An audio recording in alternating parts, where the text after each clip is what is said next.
杀手是潜伏在暗处的捕猎者，黑夜作为他们隐身的伪装，淡定寡言是他们的标志。被称为二哥的他是个传奇般的存在，今日受命去暗杀那贩卖毒品的小光头。小光头一眼看穿了形势，拿出了自己的秘密武器摇人小喇叭。这是哪个综艺节目场搞的小动静？小光头依仗人多，以为自己占据了上风，开始了嘲讽，但这正显示二哥的厉害，轻松应对这些小角色完全是碾压。二哥是便利店这个神秘杀手组织的成员，他的同事有3个，那个戴圆眼镜的小领导，那个特工蘑菇头，还有女杀手千夏。千夏不仅是二哥在工作上的拍档，也是他的爱人。今天二哥凯旋归来，立刻和千夏在酒店里战斗了300回合，累得他出来就没有了战斗力。组织给二哥的新任务是去暗杀一个叫黑川的毒枭，报酬高达1000万。二哥不想动弹，但千夏听到这么多钱，兴奋的就去卧底了，并且成功取得了黑川的罪证。二哥现在不得不行动去除掉黑川，否则千夏可能会陷入危险，毕竟他还要边拍白粉边卖萌摆造型呢。卧底的真身迟早会曝光。就这样，为了救自己的女伴，二哥不得不重返战场。很快他将与故事主角道叶相遇，让我们把焦点转到被命运选中的打工者道叶。他只是个普通的上班族，和许多打拼的中年人一样，他既要巴结上司，又要照顾下属，压力像压力锅一样沉重，忍受的委屈足以让人崩溃。道叶依靠他的能言善辩，勉强成为了销售界的佼佼者，但这牺牲了他陪伴家人的时间，导致家庭的不满。孩子的生日那天，他又不得不加班，因为一个下属的失误，清理善后的任务落到了他头上，让他的妻子气得用他的大裤衩痛击他，一边打一边责骂他过于卖力，好像没有他公司就不能运转似的。没办法，道叶只能赶紧收拾残局，尽快回家。在他的深情恳求和合理解释下，客户最终还是被他说服了，毕竟口才就是他这个销售高手的拿手好戏。但接踵而来的事故完全出乎他的预料，那就是他车祸撞人了，而且被撞的人是头部中枪后飞出来的，这正是杀手二哥的手笔。让我们时间回到5分钟前，原来二哥刚在路上被2个伪装成交警的人截住，他们是黑川手下的小兄弟。千夏的真实身份已经曝光，便利店的计划也不知被谁泄露了，他们埋伏在此，目的是要置二哥于死地。但这俩小角色显然不是二哥的对手。二哥在虾米 A 开枪的一刹那推开了他的手，枪口一偏，子弹就打中了虾米 B 的额头，将他射的直接撞到了道叶的车上。这件事教给我们一个教训，那就是用枪指着别人时不要站成一排。二哥迅速制服了剩下的虾米 A， 还不忘用枪指着想偷偷逃跑的道叶。但就在这一回头的功夫，虾米 A 竟抓住机会刺伤了二哥。二哥意识到自己太客气了，随手拿出备用的小手枪，一枪解决了对方。这一连串动作让道叶目瞪口呆。道叶想到自己家中的妻儿，决定孤注一掷，捡起了地上的手枪。说真的，这姿势还挺专业的，甚至让二哥愣了一下。紧接着，在了解到道叶的身份之后，二哥放下了枪。这不是因为他突然心慈手软，而是因为他受了重伤。正巧虾米的刀子扎穿了他的肝脏，谁曾想一代枭雄二哥就这样倒在了一个小角色手中。二哥用他的智慧迅速想办法。千夏已经不再隐匿，千夏若无二哥现身，必将陷入危机。可二哥命悬一线，如何是好？幸好江湖中人未识得二哥面貌，找个替身出马成了唯一出路。正巧旁边这个上班族看起来正合适，二哥速拍下道叶身份证，通知了组织，自作主张。这回任务就由道叶来完成，若成功便将财产全数留给道叶，若失败，道叶全家老小只能去阎王那报道了。道叶听闻，惊得一口牛肉拉面差点没喷出来。他心想，这事儿我凭啥？这跟我有啥关系啊？二哥冷声制止，你现在是主角，这福分非你莫属，地位越高麻烦越多，懂了吗？然后二哥便开始教授他那套杀手秘籍。这3条铁律你得牢记，都是实用的精华。敌人一笑就该开枪，那是他们最放松的时刻。第2，武器要时刻贴身，绝不能失手。第3，绝对不能让敌人识破你的心思。第4，以你问为啥3大铁律里会有第4条？4大天王不是有5个吗？这不是常识吗？二哥这一生的经验，哪是几句话就能说清的？二哥把联络组织用的手机交给道叶，该说的也都说的差不多了。接着他开始不停地往嘴里塞烟，不懂的人还以为他是烟灰缸精化的，但实际上这是这位传奇杀手的最后谢幕。二哥就这样离开了，可他遗忘了一件极其关键的事情，他没教道叶怎么使用枪械。道叶只好自学，上网搜教程。感激互联网时代，自教成才，他得冒充二哥去除掉黑川，救出千夏。但即便刚刚恶补了一堆理论知识，杀人哪是那么容易的？道叶一到敌楼就被制服，被搜身到只剩底裤，连枪也被没收。二哥的杀手规矩刚一出手就废了一条，既来之则安之，先聊聊吧。道叶还想解释清楚，但不论他如何声明自己不是二哥，黑川的手下就是不信，他们还拿千夏试图击破他的防线。千夏虽然暴露了自己身份，但依旧义正辞严，无论如何拷问他，他都坚称不认识二哥。现在千夏被带到了所谓的二哥面前，他正准备发挥他的演技了，但当眼罩一揭，这是谁啊？我真的不认识。黑川看了一眼，惊叹他俩演技太逼真，连他都差点信了。道叶随即遭到了拳脚相加，他被打得天旋地转，生无可恋。他心想自己不过是个促销员，怎么就摊上这事儿了？等等，不是主角都有言辞回旋的加成吗？那他岂不是还有反击的机会？道叶记起有次下属搞错了客户的名字，被领导教训的情形。领导说过，听过的名字不能忘，这是销售人的基本技能。巧合的是，在这个领域他可是行家。蠢货黑川压根儿没意识到自己之前说过这些名字。道叶这么一说，黑川真开始怀疑手下的忠诚了。可惜这招顶多能拖延点时间，处理过手下还是要轮到道叶。黑川这次打算用精神折磨的手段对付他，就是打算当着道叶的面羞辱千夏。虽然千夏不是他女朋友，但这事儿还是太变态了。黑川开始解腰带，道叶紧张的巴不得替千夏喊出来。不过道叶其实还有一手没露呢。各位观众请注意，道叶的高超操作即将上演。古人用裤裆藏手榴弹，他用枪械搞 cosplay， 这就是只要自己不尴尬，就能让对方完蛋。黑川一枪被干掉了，这把小枪正是二哥平时用的那种。道叶因为老婆给买的裤子大，就想到了把枪藏在裤裆，还用儿子的生日礼物丝带固定住。幸亏事后他没把丝带重新绑上，否则这礼物就得和鸡蛋搅和上了。枪杀了人，道叶再也回不了头了。他现在即使报警，也只能算自首，他的家人也会因为他成为杀人犯而倒霉。第二天，被撞得稀烂的车居然毫发无损地出现在车库。昨天的杀人事件也没有在新闻上提及，要不是脸上的伤，他都差点以为是一场梦。就当他以为可以与这一切划清界限时，新问题又来了。便利店觉得道叶或许真的有点天赋，所以他们没公开二哥的死讯，而是打算让道叶继续扮演二哥。这么一来，自然有人要来报仇了。还记得开头二哥干掉的那个小光头吧？小寸头大哥直接找上门来找道叶算账，他根本不给人解释的机会。小寸头大哥直冲道叶而来，又是一个不愿听解释的人。他说要和道叶决斗，不然就对道叶的家人不利。看来道叶这条不经意走上的杀手之路还挺长的。天生注定做打工人的道叶，因为一系列意外变成了传说中的杀手二哥。在裤裆藏雷的战役中一枪成名之后，那些想要找二哥报仇的人也开始追踪他了。这个小寸头是来为他的弟弟小光头报仇的。有人可能会问，当初二哥在江湖上的时候，连他长什么样都没人知道，为什么现在道叶的信息却像漏网之鱼一样到处都是呢？因为便利店的人故意放出了他的信息，他们觉得道叶或许真的有些杀手天赋，如果真的如此，道叶就能弥补二哥的不在。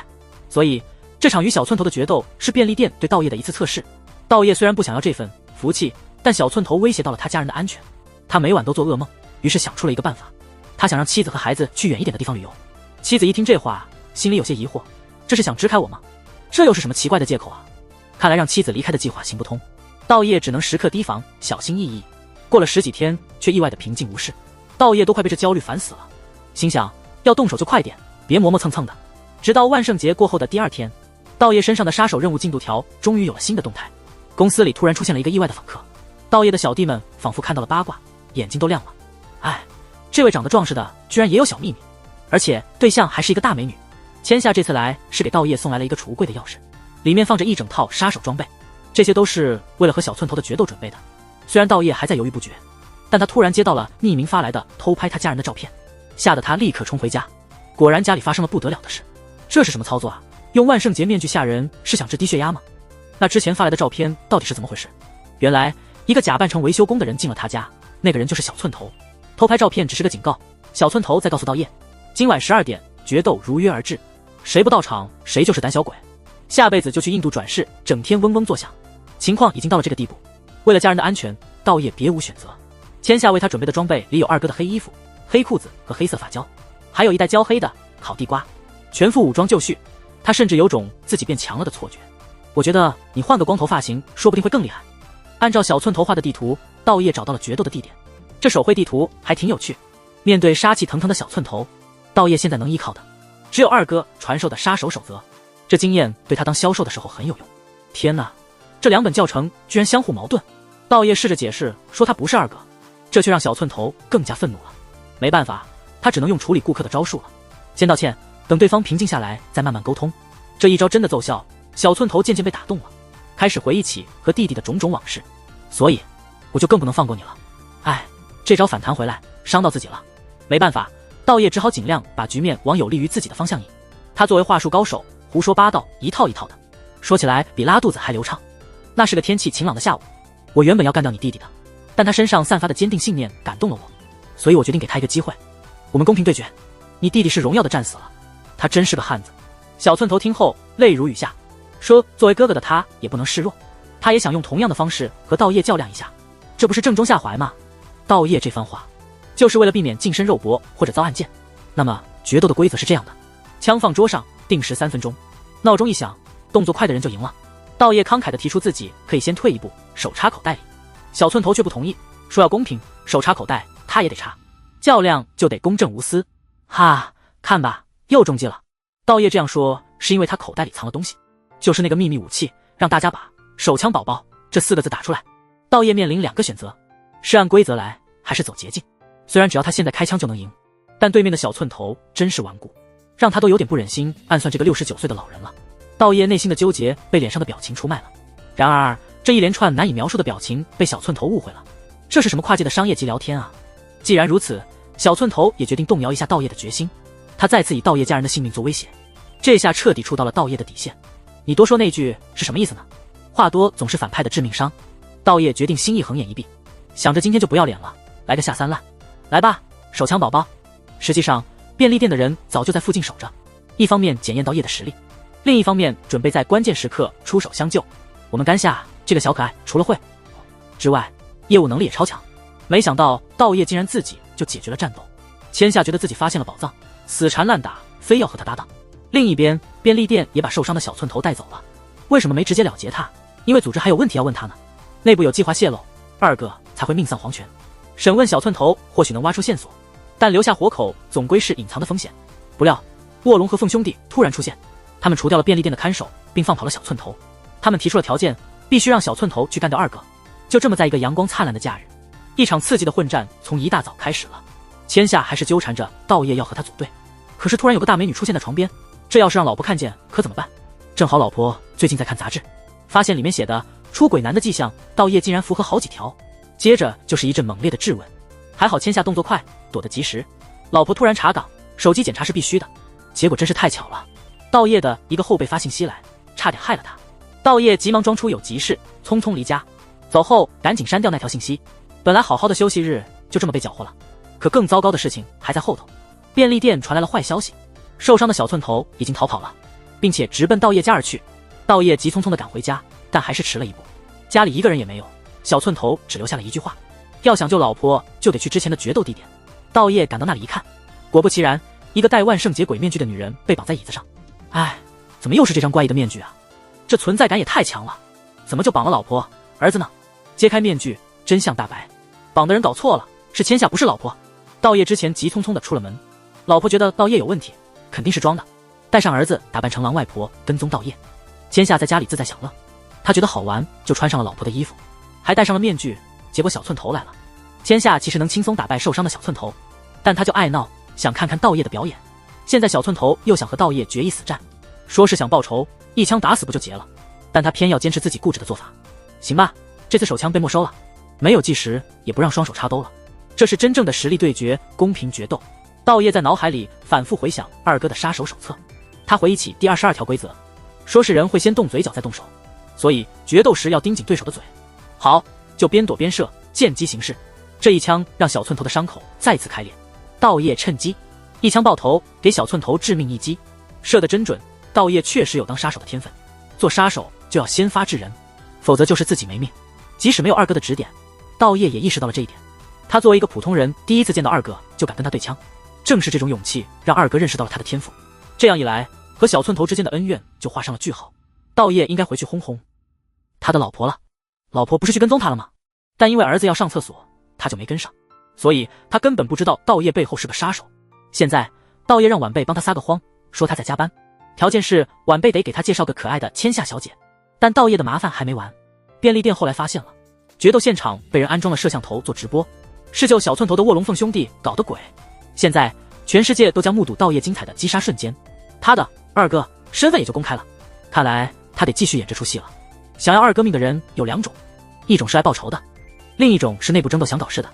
便利店杀手组织分布广泛，他们部门因二哥受到总部的重视，什么年度最多暗杀奖、杀的最漂亮奖、最佳杀手奖都被他们拿到了。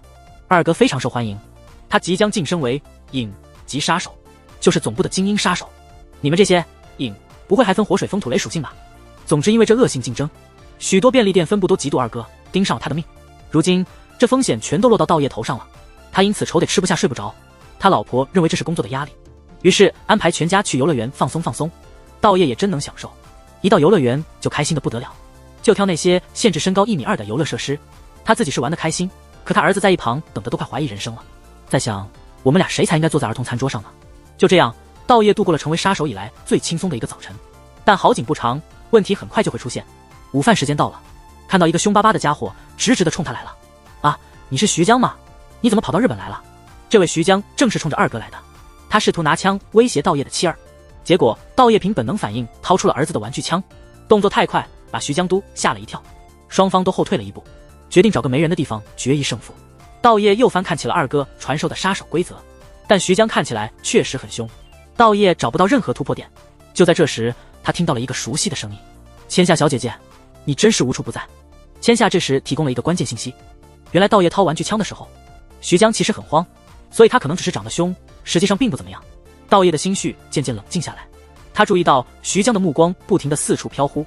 二哥总强调杀手要把效率放在首位，可徐江连伏击和挟持人质都没做，还大大咧咧地走在他前面。想了想就明白，这样的行为太业余了。道业开始故作声势，他直指徐江的漏洞，狠狠地恐吓了他一通。徐江被吓得连连后退，差点就把自己弄得无地自容。但徐江并未因此放弃，他迅速采取了新的策略。道业下意识地用手堵枪口，这也是他的本能反应，因为他在电影里看到过，这样可以让枪发生故障。虽然不确定是否可行，但此时比的是谁更自信。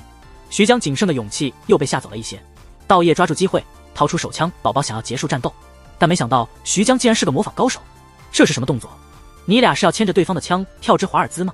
实际上用手堵枪口是没用的，他俩能演出这场闹剧纯粹是菜鸟互动。幸亏道业身边有个能干的千夏，他控制了徐江的手下，并提醒道业，电影里的那些都是骗人的。道业看到这一幕，迅速做出了决定。道业开枪打碎了徐江的手，恭喜徐江，现在可以安安心心去儿童桌吃饭了。徐江的突袭对道业而言又是一次考验。徐江因为本事不足，想通过杀掉二哥来出名。他脸上的伤痕并不是战斗的荣誉证明，而是5岁时被自家养的猫抓的。现在徐江在水坑边哆嗦着求饶，道业甚至觉得徐江太过可怜了，所以最终他放了徐江和他的小弟。这场风波之后，道业不再逃避，为了保护家人，他随时准备应对杀手。他开始进行每日高强度训练，连公园里的大爷都夸赞。他还发现堵枪也没用是有科学依据的，就是那个曾经教枪法的网账号发的科普。在一个阳光明媚的早晨，道业像往常一样健身。这时候神秘的千夏出现了，他帮道业请了假，还带他去了便利店。你很快就会看到犯罪组织的黑暗面。便利店开始给道业分派任务了。经过几次试探后，他们决定让道业去刺杀一个人，目标是个名叫变色龙的家伙，曾是公安，各方面能力超强。现在没人知道他长什么样，是个专业的犯罪者。他不仅做坏事，而且不讲道德。他组队抢劫，然后杀光同伙，独吞财物。便利店为了消灭他，已派出多名杀手，但都失败了。现在变色龙又组织了一支新的抢劫团伙。便利店通过介绍人将道业安插进抢劫团伙，目标是干掉变色龙。不过到底谁才是变色龙，道业得自己判断。介绍人是个情报贩子，相当于抢劫团伙的招聘官。他竟然是徐江手下的小弟。这个人叫加藤，实际上并非徐江的人，他只是向徐江出售过情报。加藤被徐江威胁利用，所以才跟随他。能被徐江控制，说明加藤只是个小角色。加藤是个为钱什么都做的人。按计划，加藤将道业引荐给了抢劫团伙。情报显示，除了加藤，团伙里还有3个人，他们分别叫猴子、狗和鸡，像不像桃太郎故事里的角色？但道业进门发现人数对不上，因为鸡已经被狗杀了。鸡因为违反规则被杀，他去泡妞了。鸡还没来得及反应就被干掉了。现场只剩下一滩血迹，所以变色龙的可能就只剩下2个人了。道业的入团面试开始了，他需要一边回答问题，一边仔细观察这2个人。猴子首先询问道业的名字，道业没想好假名，无奈地看向加藤。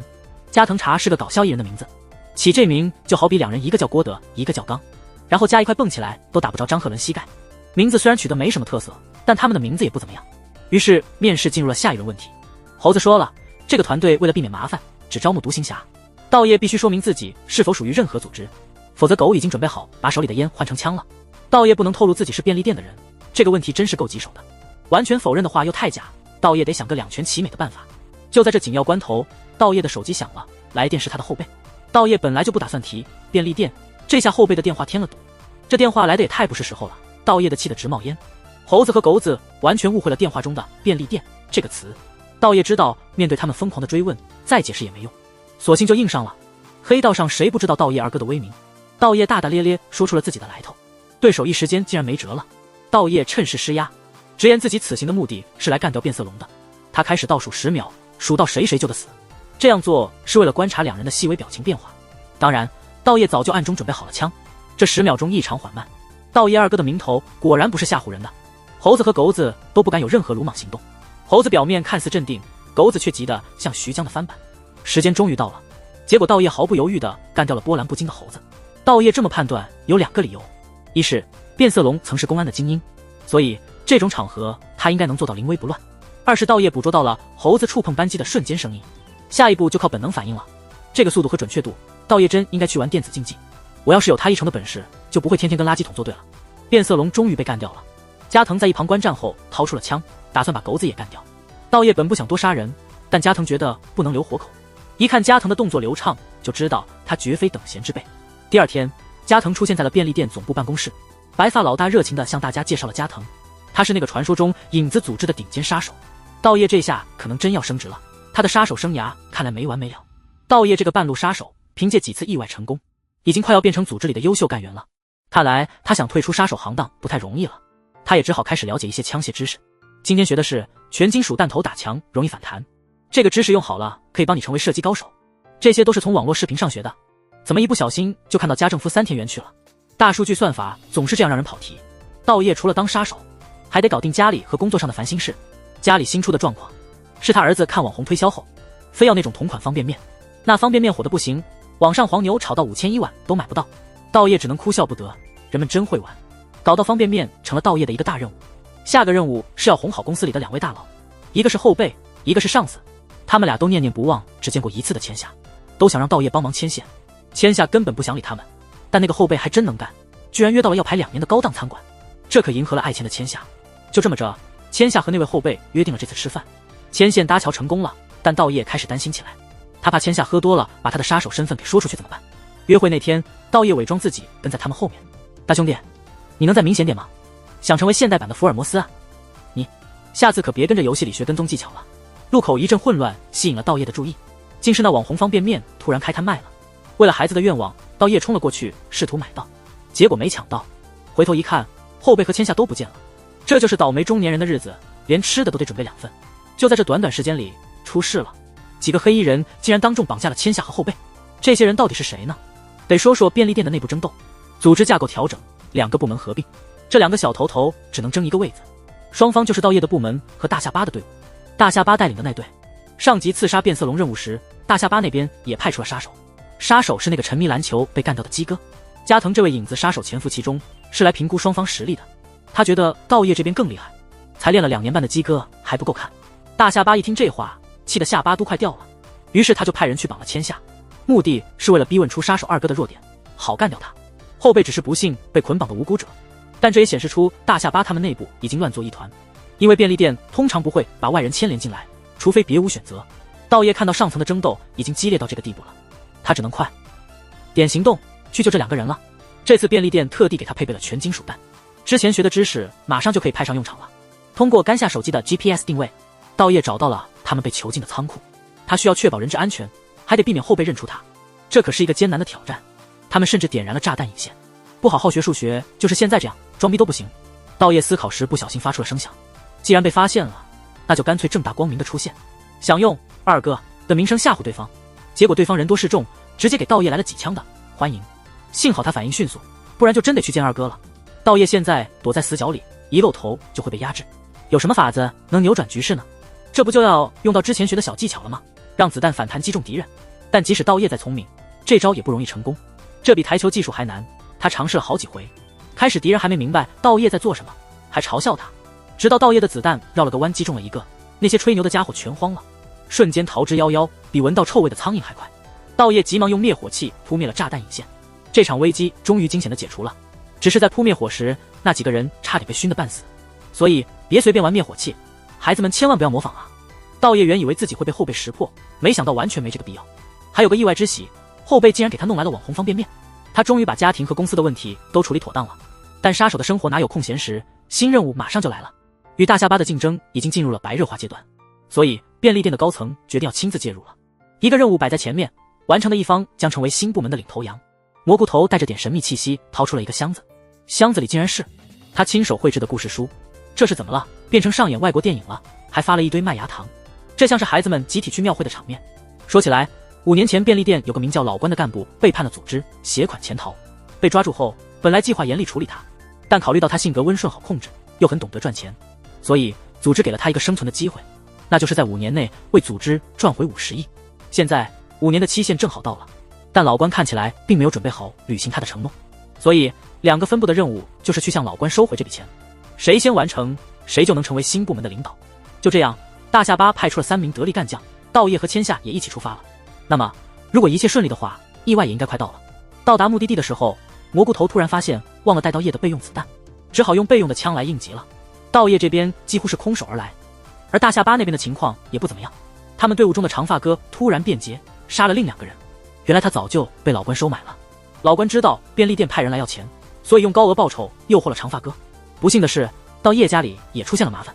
他今天出门忘记带手机，结果老婆打电话到了公司。老婆发现道业请假了，说是家里有事。这下老婆的警觉性立刻就上来了。而在道业这边，命悬一线，但老关阻止了长发哥，他想亲自见见杀手2哥，亲手把他折磨致死。我在想，兄弟啊，你和主角对着干是怎么回事？可不是嘛，剧情的发展完全靠这些不自量力的小角色。长发哥遵命，打算把道业他们带到老关那里去。当然他没直接带过去，而是自己给自己来了2拳，演了一出苦肉计。他谎称被同伴背叛，一脸可怜的求道业团队收留。为了赢得信任，长发哥说他能帮忙一起对付老关。他领路并分享了老关大本营的地图，还建议分2路行动，这样更容易避开守卫。于是道业和千夏一组，蘑菇头和长发哥一组，他们约定了会合地点，并交换了联系方式，以防走散。老关讨伐战即将开始，道业和千夏是第一批进入老关大本营的。我得说，这哥们真有点创意，我还真没见过谁这么把自己照片摆着，感觉旁边就差个花圈。我们得回顾一下上集的内容，那就是道业手里的枪其实是个喷火的玩具枪，他一直哀求千夏跟他换枪。这时敌人来了，下面就是千夏的主场了。他的打斗既华丽又灵动，动作飘逸，打得很帅，不过地板也被他擦得很干净。他们很快就打败了一路上的小喽啰，找到了老关的位置。本来以为占优势，谁知长发哥已经抓住了蘑菇头作为人质，同伴受到威胁，道业和千夏不得不暂时吃下这个哑巴亏。见到传奇杀手2哥也不过如此，老关感到有些无趣，让长发哥快点结束他们的命。但道业的口才没被封锁，毕竟对付主角，如果不堵上他的嘴，基本上就等于没防备。道业这就开始他的表演，他开始拿老关的过去开玩笑，用言语刺激他接受决斗。老关却说没戏，朋友，我可不是傻子。道业不慌不忙的来了个2连击，他手里的玩具枪要派场了。他夸张的说这枪是便利店高层送的，因为他们认为用玩具枪对付老关这种角色就足够了。你是不是听了很不爽？那我就给你个特别的优惠好了，就用这把玩具枪来决斗。老关，你总不能输给玩具吧？难道你连玩具都不如？说到这个份上，老关都快被气绿了。好，决斗开始吧。可现在道业想想，吹出去的牛皮怎么收回来？怎么用玩具枪赢？幸好有千夏这个小可爱在旁边帮忙，他已经偷偷割断了绑住他的绳子，现在正示意道业看向上面。道业一开始没明白，以为千夏让他跳到楼上去。不得不说，你对自己的身体能力也真是估计过高了。直到千夏指了指吊灯，道业终于明白了这个巧妙的计划。让我们看看他的巧妙操作吧。道业一开口，胡话就来了。他说，老关，你这个外行，站那么远是打不中我的。来，我可以让你几步，你往前走走。老关还没反应过来怎么回事，几个回合后，2人都站到了吊灯下面。道业故意捂住了一只眼睛，他说要让就让到底，我闭一只眼睛打你足够了，这样更有意思。老关看得一头雾水，心想真疯了吗？终于倒计时结束，抽枪的时刻到了。道业提前捂住眼睛是为了适应黑暗，连柯南都称赞他专业。长发哥反应敏捷，赶紧翻滚开了好几米。在这样的光线下，道业也看不清太远的地方。这时候甘夏又开始了他的神级助攻，记得他一开始和长发哥交换了联系方式吗？现在他发动了致命的连环电话攻击，帮道业成功定位到了对方的位置，举枪射击，轻松取胜。老实说，最开始我以为他们要用吊灯当武器呢，都是剧院魅影惹的祸，我都忘了吊灯原来是用来照明的。这样欠组织一大笔钱的老关就被成功抓捕了。道业又立了大功，但他还没意识到自家后院也起火了。上一集的结尾，他老婆发现了他请假说谎的事。第2天一大早，他就无法逃避被老婆严厉审问了。连他儿子也拿起喇叭对他进行了猛烈的声讨，吵得他只好用废纸塞耳朵，试图降低噪音。经历了家庭的修罗场后，道业终于逃到了工作单位，从未像现在这样热爱工作。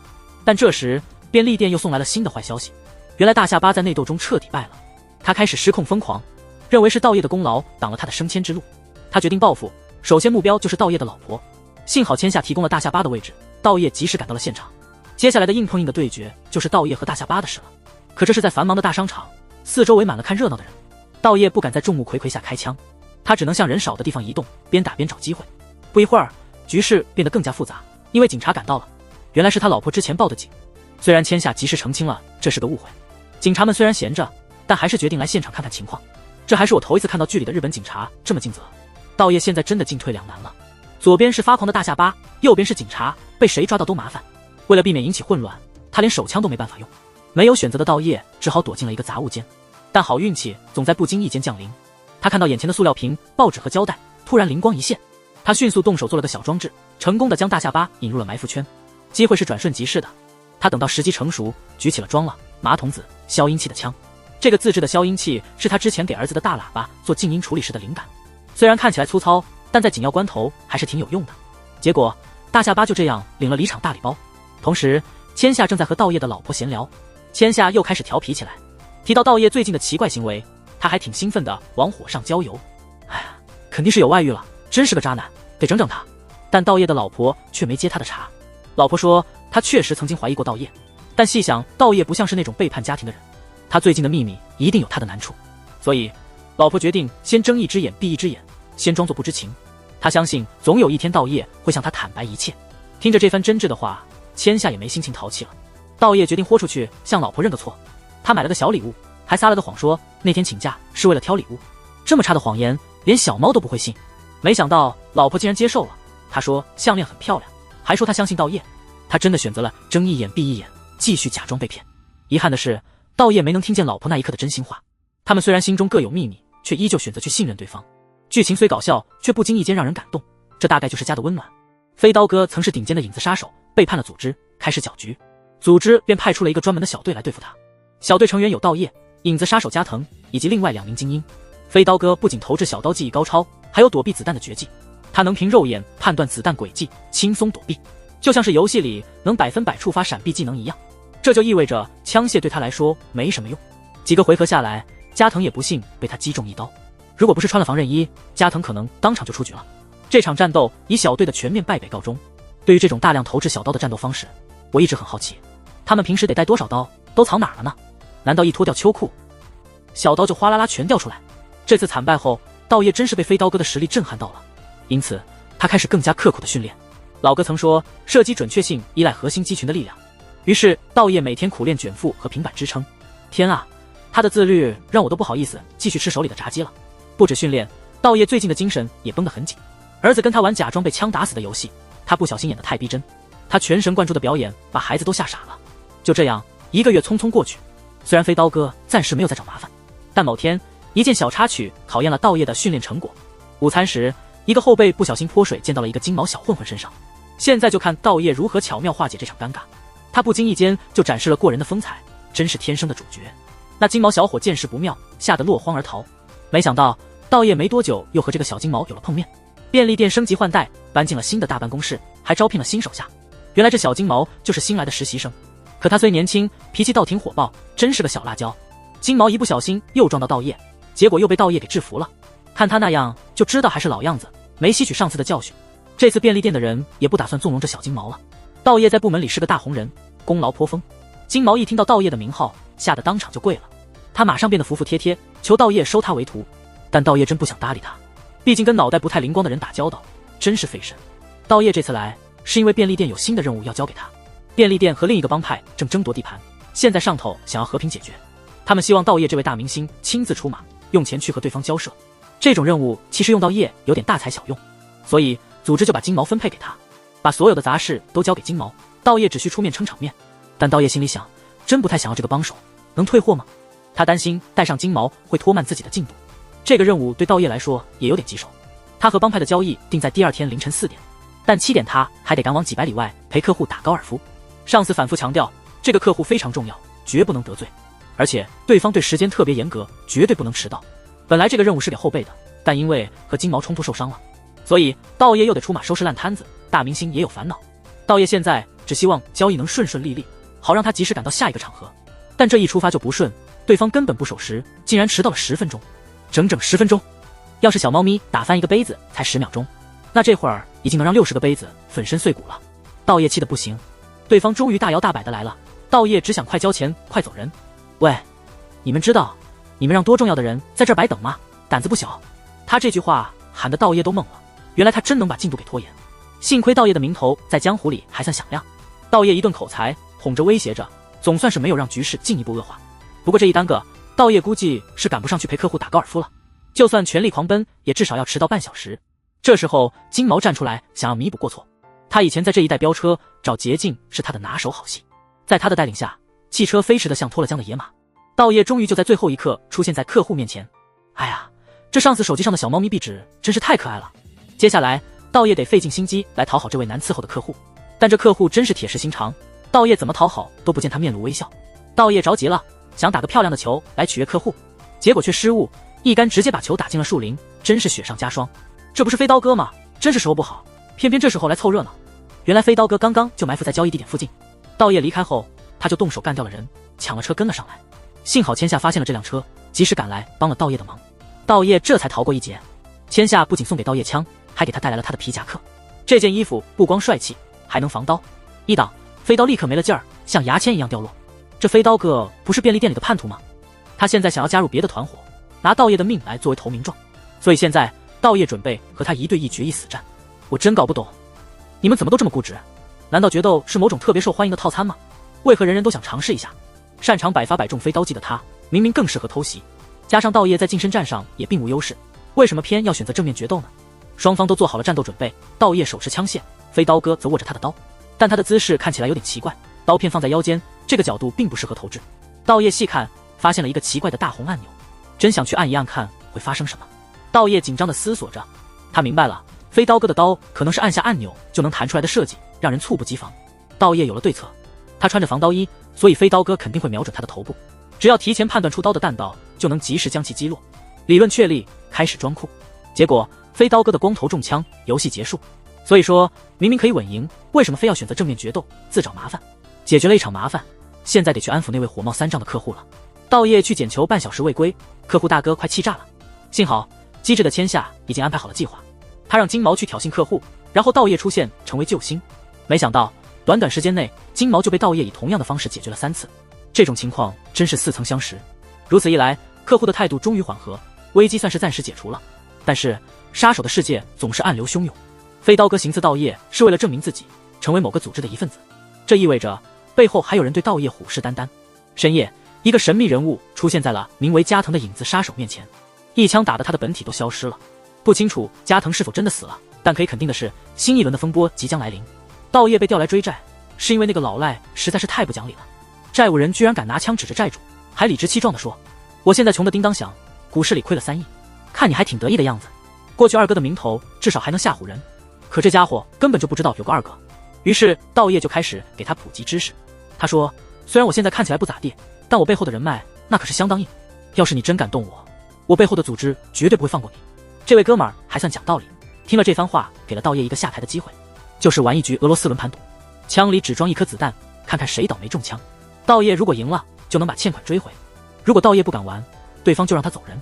虽然拿不回钱，但至少不会和组织结下仇。道业一听，觉得这主意不错，既然有个不用痛苦就能回家的方法，那今天就先撤了，日后再想长远计划。于是俄罗斯轮盘赌开始了，那家伙熟练地倒空了枪膛里的子弹。道业靠他那超人的动态视力数了数，正好6颗。但等等，弹匣总共就6颗子弹，岂不是现在枪里一个子弹都没有？道业马上明白了，这是个圈套，到时候那家伙肯定会抢着先开枪，这样前面几枪都不会中弹，到最后一枪的时候，道业肯定会认输。道业心想，自己真是太机智了，这局已经稳赢了。但实际上那家伙腰间的是个子弹形状的钥匙链，道业之前不小心把它也算进去了。仔细再数一下掉在地上的子弹，就会发现枪里确实有1颗子弹。这家伙是个赌博高手，毕竟能在股市里亏掉3亿，那赌性得多大？凭借他曾经做性感荷官时练出的技巧，能精准控制子弹的位置，他玩这游戏是信心满满，必胜无疑。突然道业的手机响了起来，他儿子把铃声换成了1。手很怪的哥。这意外的铃声让那哥们分心了。他原本打算让子弹停在第4枪，现在结果就难说了。第1枪，哥们扣动扳机，没事。第2枪，甘夏想提醒道业数错了，但道业还是要逞英雄。换了别人早就倒霉了，但轮到哥们再开枪就没那么好运了。子弹本该在第4枪出现，却提前1枪，第3枪哥们就倒地了。这突发情况把在场的人都吓傻了，只有思维简单的金毛没慌。你看，脑子简单的人每天少操心些什么，真是无忧无虑的幸福。这样一来，追债的支线任务就算是顺利完成了，可以进展主线剧情了。上回故事的结尾，有个黑衣人突然射杀了影子杀手加藤，现在加藤躺在医院里，生死未卜。经过侦查，从便利店得知那个人叫喷哥，名字如人，他把一只手改造成了大喷子，也就是那种双管霰弹枪。这种枪近距离威力巨大，怕你们不知道他有多凶，就是前首相安倍某三是被这种枪害的。现在喷哥加入了一个新兴的犯罪组织，叫百元店。在日本，百元店就像我们这的5元店。那这是来给便利店压价的吗？起这名字真是容易养活。百元店的创始人是道业旧日的对手大下巴，他当初没有死，逃出了便利店的囚禁。此后他的脑子里只有一个念头：复仇，复仇，还是复仇。他没打算放过便利店的白发老大和大明星二哥，一个都不想放过。于是大下巴招了一帮杀手，开始对便利店进行疯狂的攻击。喷哥现在是他们中的最佳战斗员。战局越演越烈，白发老大启动紧急预案，开始躲藏起来。大下巴绑架了盗业部门的头袁眼镜，这2人一直水火不容。有了这个绝佳机会，大下巴肯定要好好审问袁眼镜，彻底解气。部门领导被绑，这对便利店来说是个大麻烦。盗业虽然工作忙得通宵，但现在不得不抽时间去救人。借助袁眼镜手机的 GPS， 盗业他们迅速找到了监禁地点。运气好，大下巴和喷哥都不在，只有些小喽啰在。袁眼镜其实已经找到了白发老大的位置，大下巴去打副本了。救援就简单多了，金毛还给了盗业一个闪光弹，以防万一。但道业不太信任金毛的智商，总感觉这东西会出问题。一进敌人老巢，不久就有小喽啰来拦路。道业立刻拔下闪光弹的拉环，开始用嘴巴忽悠。他说2点：第一，作为二哥，我非常牛；第二，我手里这玩意一落地就会爆，所以想活的把人质交出来。敌人竟然信了道业的手里是真炸弹，就顺势吓唬他们。道业一把雷扔地上，千下都做好了准备，结果雷竟然是个哑弹，不对，是个延时引爆的炸弹。下次这种使用说明最好直接刻在炸弹上。盗探凭借牛逼的枪法解决了小喽啰，就出了圆眼镜。其实这次救援成功，也多亏了便利店的应急预案。他们预先约定，被绑后5小时内找机会分散敌人的注意，救援就在这个时间点进行。如果失败，就在10小时后再尝试。不过圆眼镜给的地址是假的，白发老大其实安然无恙，只有大下巴和喷哥像2个小丑被耍了。其实喷哥和已故的二哥有私人恩怨，那时候有人请二哥去护送艺术品，结果那个买家不但不付钱，还派喷哥来行刺，结果喷哥的目标都被干掉了。按照合同，二哥只负责保护货物不受损，所以严格来说他并没有失职。但就在那晚吃饭的时候，道业激励了他，就像是注入了鸡血一样。这就是道业和二哥命运交汇的开始。道业教训他的后辈，既然收了钱，就应该做得更专业。二哥被这番话启发了，决定去找喷哥算账。他准确无误地把子弹射进喷哥的枪膛，喷哥的手就这样废了，他自己也跌落悬崖。当时他们都认为喷哥已经死了，谁知道喷哥不仅没死，还变得更强了。现在喷哥复仇归来，道业遇到大麻烦了。喷哥闯入到叶家中，挟持了他的家人。这一次道业遇到了从业以来最严重的危机。既然人质在手，大下巴，你要杀道业就赶快动手啊！但他不着急，他想慢慢享受这个过程。他打算让道业亲眼目睹便利店的灭亡，折磨他。这真是倒霉到家了，哥们儿，出门前没看黄历吗？你能重回战场已经是编剧开恩，怎么还这么不自知？如此这般，大下巴自信满满，继续屠戮便利店。他今天的目标是乡下的一个小分部。为什么挑这里？因为白发老大的亲弟弟就在这儿。尽管老大安排了好几个替身杀手帮忙守着，但他们还是被喷哥一个接一个的干掉了。喷哥不止攻击力爆炸，而且全副武装，防弹无懈可击，弹不能穿，刀不能入，大家对付他都束手无策。最后乡下分部被全部消灭。便利店事先在大下巴的团队里安插了内线，这个人就是前面提到的那个脑筋不大灵光的金毛。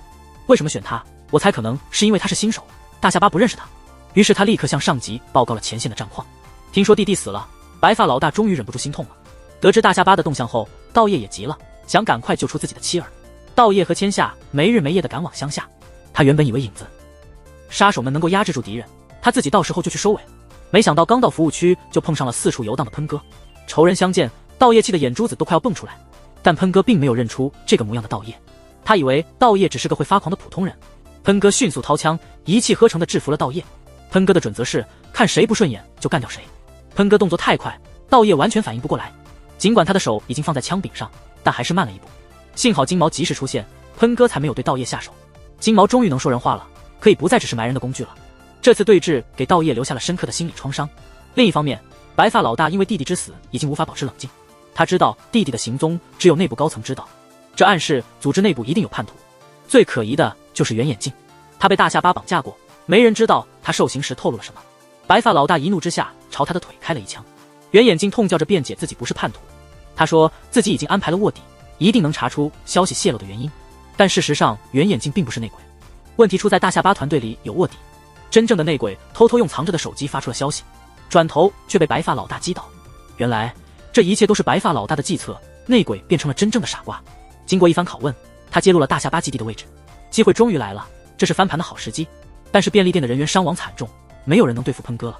如果原来的二哥还在就好了，现在的道业作为接替者还不够格。于是白发老大决定秘密训练道业，毕竟老大曾是行业内有名的顶尖神枪手。在老大的指导下，道业的经验值都转化为了实战技能，道业的射击技术提高了，新的6边形战士诞生了。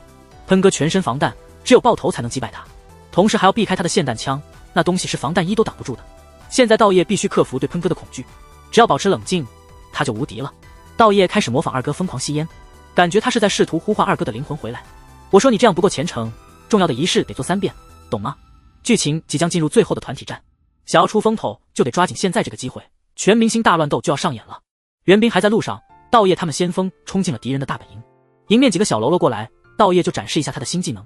因为命中率提高，道业能够在限制敌人的同时避免致命一击，每一个小喽啰死去都变成了地上呻吟的无力存在。经验值送完，喷哥大喊着进场了。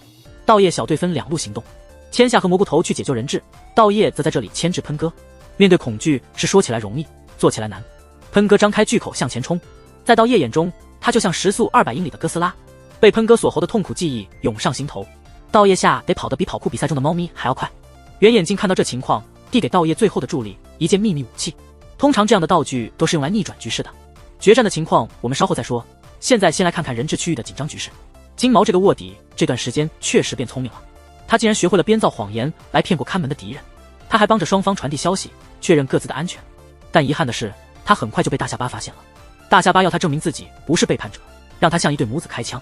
金毛机智的决定挟持大下巴作为人质，确实聪明和果断，但这一幕拍摄的有点滑稽，看上去大下巴似乎在配合转身，就像在跳一支浪漫的华尔兹。尽管金毛已经表现得非常出色，但作为新手，他还是力不从心。结果他被反杀了，还中了一枪。当大下巴准备对母子下手时，第一批救兵到达了，是那位神秘的影子杀手加藤。果然他还没死，但遗憾的是，加藤因为身上的伤势，实力大打折扣，他只打倒了一个小弟，而大下巴则带着母子转移到了另一个战场。既然如此，第2批救兵也要登场了。一出手就之势，得志者千下，不管敌人是大下巴还是小角色，都别想活下来。一系列激烈的打斗后，大下巴被爆头，这次他真的彻底死了，可以安心下班领饭盒了。最终轮到道业和喷哥的决战了，你猜他们会如何决斗？没错，就是那种老派的对决，也就是面对面站好，摆好姿势，数到3就开枪的决战。我说这从头到尾都很有规矩，这就是正宗的美式快枪手精神吗？整个过程中，甘夏和圆眼镜都在旁边观战，为什么他们不趁机偷袭呢？我也不清楚，也不敢多问。虽然平时甘夏也是个神枪手，但可能剧情设定上只有道业能击中目标。道业回忆起自己成为杀手以来的每一步，现在他唯一需要做的就是战胜恐惧，相信自己。好，到了开枪的时刻，道业倒在血泊里，难道他想跟喷哥一起赴死？不可能，连最后一集的金毛都变得能干了，男主角怎么可能就这样收场？原来圆眼镜给他的秘密武器是一件稀有的超级防弹衣，虽然防弹衣可能会让他内伤骨折，但至少不会被霰弹枪打死。那些看起来像爆了的血，其实是假血包。圆眼镜本想演一出好戏，彻底骗过敌人，但道业觉得没这个必要，回到家还得洗衣服，太麻烦了。这样，最后的战斗就结束了，便利店也终于度过了危机。作为感谢，组织答应了道业退出的请求，从今往后，他可以安安心心过自己的普通生活了。道业的家人被救出来后，蘑菇头向他们解释，他们是因为被人认错才被卷入这场纷争的，如果想活命，就什么都不要告诉任何人。所以道业家后来平平安安，好像这一切都没发生过。但是甘夏偷偷告诉了道业的儿子，是他爸爸来救了他们。这样一来，道业的真实身份成了他和儿子之间的秘密。道业的杀手生涯就像一场惊险的梦，现在他重新回到了平静的日常。决战的那天，道业本来在公司有紧急工作，结果是下属第一次出乎意料的顶上了。下属拍着胸脯让道业放心，保证会处理好公司的事情。结果他的帅气只持续了3秒钟，工作只完成了一半，剩下的还得道业来收尾。千夏之所以出现，是因为便利店又有事情想请他帮个忙。道业虽然退出了江湖，但看来并没有完全摆脱自己的过去。显然，摆脱这种双重身份并没有那么容易。